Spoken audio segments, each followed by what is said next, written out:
Hi everyone, Lisa's Movies Reviews, and I'm going to try to make this video again. This is probably the third time I try to make this video, and I almost had it uploaded, and YouTube said this video is way too long again. I was like, what? So I'm trying to keep it really small, okay? Now this review is about The People Under the Stairs from 1991. It's probably one of my most favorite horror comedy movies. I've never known there would be horror comedy besides Evil Dead 2, but then again, I don't really watch a lot of horror movies. But this is probably one of my most favorite. Now, it was made in 1991. It was written and directed by Wes Craven for Nightmare on Elm Street, Scream. It stars Brandon Adams, who plays the character of Fool, and he also was in Mighty Ducks and Sandlot. He doesn't do acting anymore.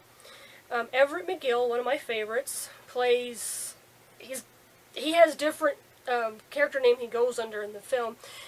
In the credits, he's called Man, but he's referred to as Daddy in the film. And he was in Dune and Twin Peaks. And Wendy Robie plays Mommy, or Mrs. Robison, or just Woman. She was also in Twin Peaks. And it also stars Ving Rhames, who plays Leroy. You know Ving Rhames from Mission Impossible films and Pulp Fiction. And A.J. Langer, who plays Alice.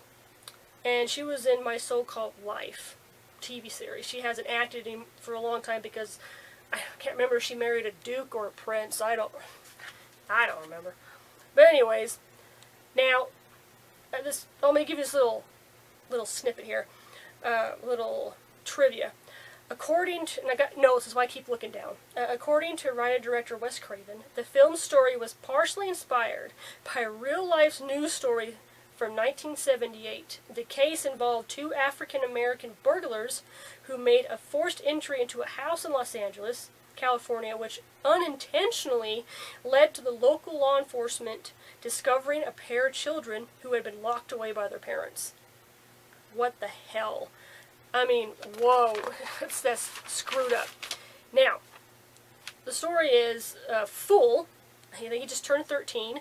He and Leroy and another guy need to get some money because they live in the ghetto, and their landlord wants to kick them out and tear down the apartment they live in. So they decide, we're going to break in Fool doesn't really want to do it, but he's got to do what he's got to do because his mama is sick and everything. And they're going to break into the people's house, the landlord's house, because they know they got gold coins or something, and maybe they can get money. You know, because there's like rumors that they're very wealthy and they got money and coins locked away somewhere in the house.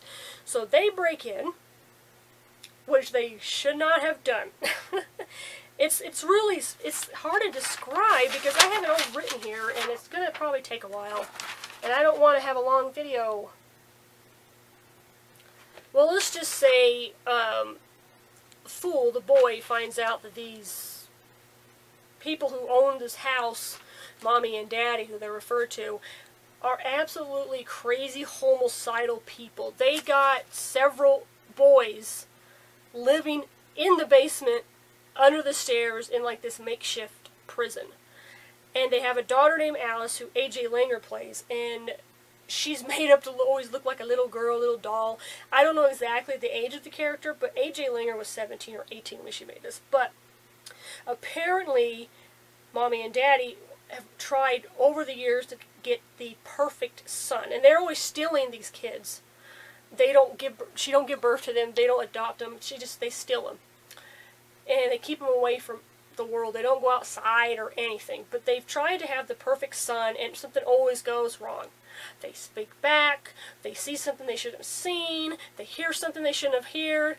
You know, they did something wrong, and so they get punished and they put in the basement. Screwed up, isn't it? Yeah, but he finds out what's going on in this house, and he's trying to get out, to get back home, but he almost gets killed many times. There's a lot of good humor into this film. It's not extremely scary. I don't find it scary at all. I find it fun to watch. It's definitely screwed up. These people are really messed up, Mommy and Daddy, and that's who they refer to each other as, Mommy and Daddy. When you find out they're actually brother and sister, so I don't know if they are actually married or are they pretending to be married. Either way, it is disturbing. Let me see. He gets out. Fool gets out. He promises to come back for Alice. You know, he calls the police to go there, so there's child abuse. They go there, they can't find him because they have a lot of... The house is full of, like, hiding places, and they're able to conceal rooms and lock doors with this little panel that's hidden in the wall, and it's really screwed up. But he finally gets back in the house, and he lets the kids underneath the stairs out. They get out, and they attack Mommy. This is spoiler if you haven't seen them. Sorry, I put spoilers. Hopefully I remember to put spoilers in the title.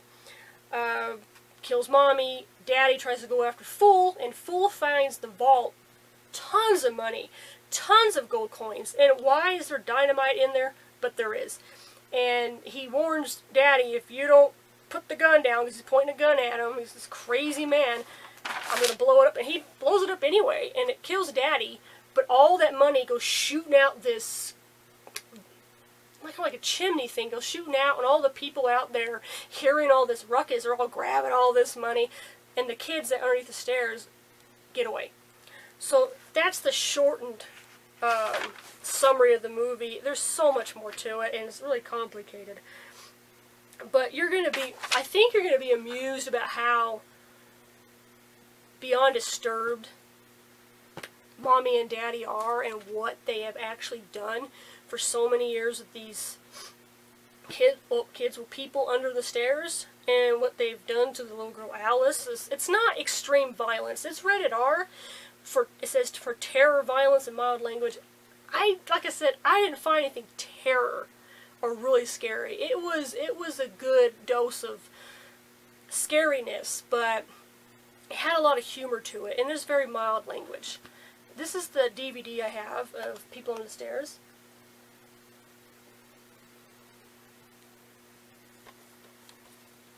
See? There's the house. Yeah, it says on here, in every neighborhood there is one house the adults whisper about and children cross the street to avoid. Yeah, maybe. Because it says once you get in that house, you don't get out. Because anybody who comes into that house, whether like sellers or people who check the meter or anything, or people who got too close to know what was going on, they are dead. These people don't let any of their secrets get out. But it's a great film. The acting is great. The child actors, Brandon Adams and A.J. Langer, their acting is amazing. A lot of kid actors in that time didn't really do a good job, especially if it wasn't a kid movie. But this is not really a kid movie, but it was great acting. The character of Fool, he was a really good stand-up kid.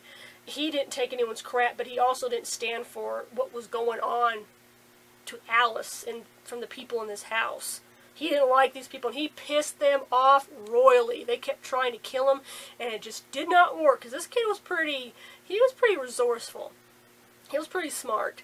Everett, McGill, and Wendy Robie played Mommy and Daddy, and they are superb. Just the right amount of sinisterness, creepiness, psychoticness, especially the Mommy. She is nuts. She's nuts, but Daddy, he runs around like this little, not little, but it's like a full body, like, leather suit when he's chasing after the people in the walls and shooting at him. Is like, why do you get into that suit? I don't get it, but it's, I guess, for kind of a laugh to think, God, this is crazy. These people are ridiculous. But this is one of my most favorite movies when I was a kid. It's still one of those good movies I like to watch. I mean, sometimes you just want to watch a movie that it's just, you know, it's just reminiscent of your childhood, of good times. And I used to watch this movie all the time when it was on TV until I got the DVD. I'm going to give this movie an A-, because I feel like there should be a little bit more to it. There's a lot of bloopers in it. I don't like to nitpick at stuff like that, but sometimes there's a blooper in it. There's like, he gets into the house through the kitchen, yet he's telling her to unlock the kitchen door, but it shows the kitchen door was locked. Then how did he get in through the kitchen when it wasn't locked? It gets a little confusing. There's stuff missing. I wish there was deleted scenes. I heard there's a newer DVD with commentary by Craven. I want to get my hands on that, but I don't have it yet. So I really recommend this. Please watch it. It is fun. Fun, funny, creepy. You'll get a kick out of it. Thanks for watching, guys. Bye.